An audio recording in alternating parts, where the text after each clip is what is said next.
بھائی وقت دیں حالات کو، حالات بدل جاتے، تبدیلی آ جاتی۔ اللہ تبارک و تعالیٰ کمزوروں کو طاقتور کر دیا کرتا ہے، غریب کو امیر بنا دیا کرتا ہے۔ اللہ تبارک و تعالیٰ ان لوگوں کو جن کی کوئی آواز سننے والا نہیں ہوتا، ان کی چھوٹی آواز کو اللہ قوت دے دیتا ہے، طاقت دے دیتا ہے۔ شرط یہ ہے کہ آپ استقامت کا مظاہرہ فرمائیں، صبر کا مظاہرہ فرمائیں، آپ تھوڑا اپنی زندگی میں ٹھہراؤ لائیں، آپ تھوڑا حوصلہ کریں۔ آپ فوری طور پر وہ راتوں رات امیر ہونا، راتوں رات باوقار ہونا، راتوں رات چھا جانا۔ ہمارے ایک بزرگ فرمایا کرتے تھے جتنا تیز دوڑو گے نا سامنے سے ہوا بھی اتنی تیز ہی پڑے گی۔ فرماتے تھے اگر بس پہ سیٹ نہیں نہ ملی، پچھلی بس کا انتظار کر لو، چھت پہ بڑی ہوا لگتی ہے، اور اگر تم جلد باز ہونا کہ جانا میں نے ابھی ہے تو فرمایا پھر چھت پہ بیٹھنا پڑے گا تو ہوا بڑی تیز پڑے گی۔ پھر تھوڑا تھوڑا کر کے، حوصلہ کر کے، احتیاط کے ساتھ آپ سفر کریں، اپنی زندگی میں وہ استقامت لائیں جو ہمارے بزرگوں کا طریقہ ہے، وہ حوصلہ لائیں جو ان کو بڑا کرتا تھا، وہ والا ماحول لائیں جس سے ان لوگوں کے اندر طاقتیں آئیں۔ تو بھائی یاد رکھیں، آپ حالات کو وقت دیں، حالات کو۔ آپ چلے گئے ڈاکٹر کے پاس دوائی لینے، اس نے آپ کو دوائی دے دی 1 مہینے کی، اس نے کہا 1 گولی صبح کھانی 1 شام کھانی، یہ سیرپ ہے اتنا بڑا، 1 چمچ صبح پینا 1 شام پینا۔ تو آپ نے کہا نہیں میں نے تو 2 گھنٹے میں ٹھیک ہونا ہے، تو ساری بوتل ہی نہ پی جاؤں، ساری گولیاں اکٹھی نہ کھا جاؤں، چونکہ ٹھیک جو ہونا ہے ہو جائیں گے آپ ٹھیک۔ وہ کہتے ہیں 1 چمچ پینا ہے، 2 نہ پی لینا، یہ دوسرا اثر بھی ہو سکتا ہے، سائیڈ افیکٹ بھی ہو سکتے ہیں۔ آپ اس کو احتیاط سے لینا۔ اور کچھ گولیاں ایسی ہیں جو ڈاکٹر کہتا ہے پوری نہیں کھانی، آدھی کھانا، تو پھر پوری کھا لیتے ہو۔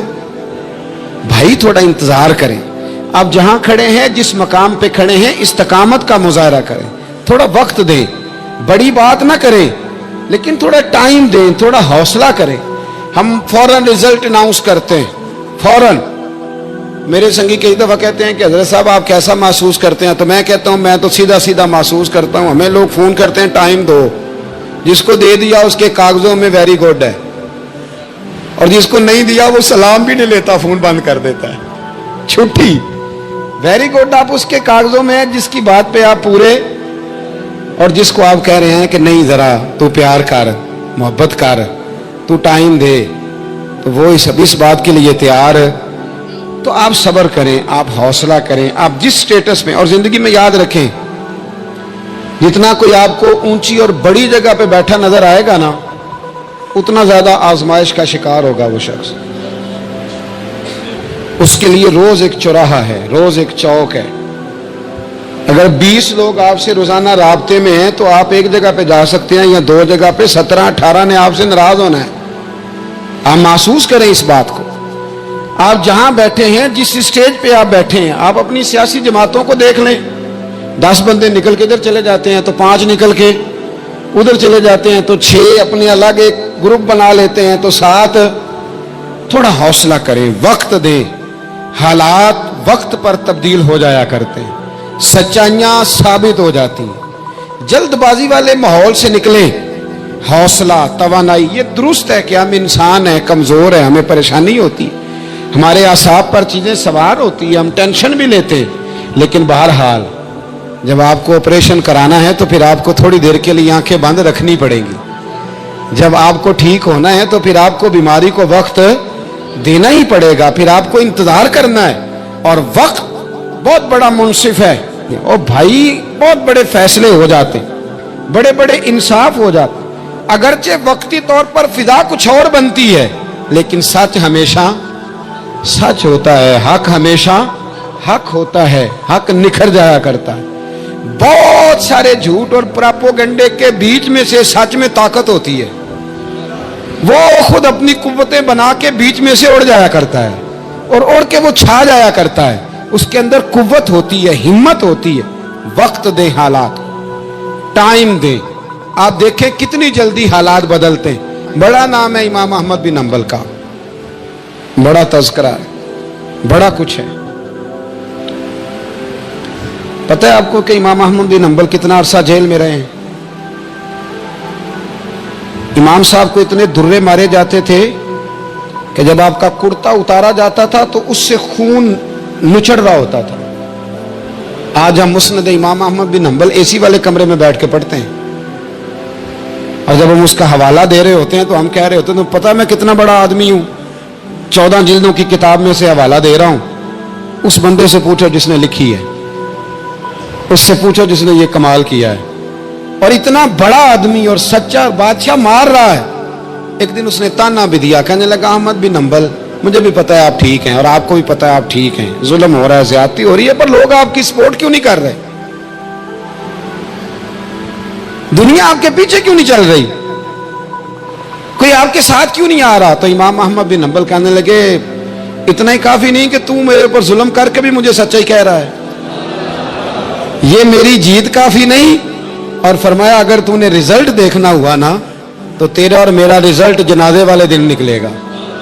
हजरत सुल्तान बाहू से किसी ने कहा था जिंदगी में बड़े मुरीद हुए, कहने लगे नहीं, रब दा तालब कोई नहीं मिलया, जो मिलया तालब ज़रदा हो। आए हैं लोग तवीज धागा लेने, रब दा तालब कोई ना मिलेगा, जो मिलया तालब ज़रदा। वो लेने आए थे तवीज, हमने भी देख के भेज दिया, बात खत्म हो गई। शाह बकीउद्दीन इब्ने मखलद के उस्ताद फरमाने लगे कि बेटा तेरा ज़रफ बड़ा है और मेरा इल्म थोड़ा है, अगर तूने सही तरह पढ़ना है तो बगदाद इमाम अहमद बिन हंबल के पास चला जा, सही तरह पढ़, फिर वो तेरी तिश्नगी खत्म करेंगे, तेरी प्यास बुझा देंगे, चला जा। कहते मैं कश्ती में बैठा आने के लिए, रास्ते में तूफान आ गया, कश्ती को जाना कहीं और था, चली कहीं और गई। एक जजीरे पे हम उतरे। फरमाते हैं कि वहां पैसे वैसे भी खत्म हो गए, पत्ते खा के गुजारा करना पड़ा। बगदाद की सिमत का तयन करके पता करके उस तरफ मैं चलने लगा पैदल।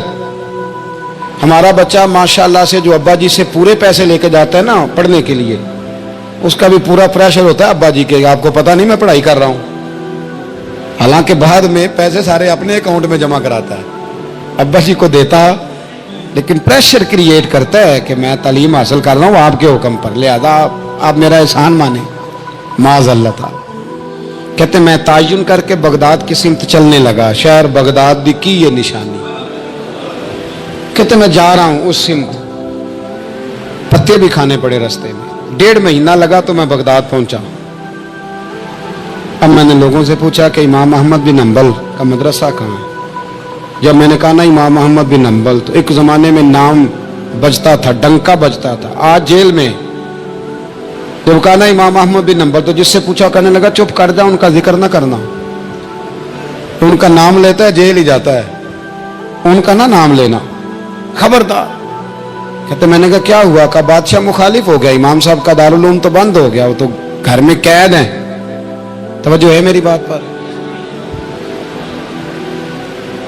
ये ज़ौक अगर स्टूडेंट का बनता है ना, तो उस्ताद पढ़ाने वाला ना भी ना हो तो वो उस्ताद के सीने से इल्म खींच लिया करता है, खींच लिया करता है। ख्वाजा फकीर मोहम्मद चुराई रहमतुल्लाह अलैह के एक मुरीद थे, तो हजरत ने उन्हें बड़ा कुछ नवाजा। तो कुछ लोग कहने लगे हजरत जी इसी को सारा कुछ दे दिया है।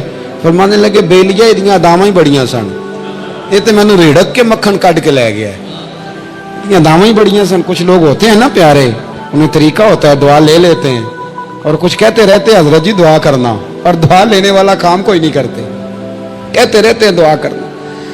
कहते मैं, लोगों ने कहा कि वो मदरसा बंद है, आप कहाँ जाएंगे? तो मैंने कहा मैं कहीं भी जाऊं, कोई जरिया हजरत तक पहुंचने का कोई जरिया नहीं। उनके घर को बादशाह ने सब जेल बना दिया, सिपाही दरवाजे पे खड़े।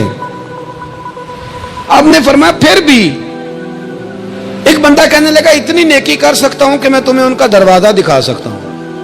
आप फरमाने लगे मेरे लिए इतना भी काफी है, जिक्र हबीब कम नहीं वसले हबीब से, इतना भी मेरे लिए काफी है। उसने दूर से खड़े होकर कहा वो जहां सिपाही खड़े हैं ना, वो इमाम साहब का दरवाजा है।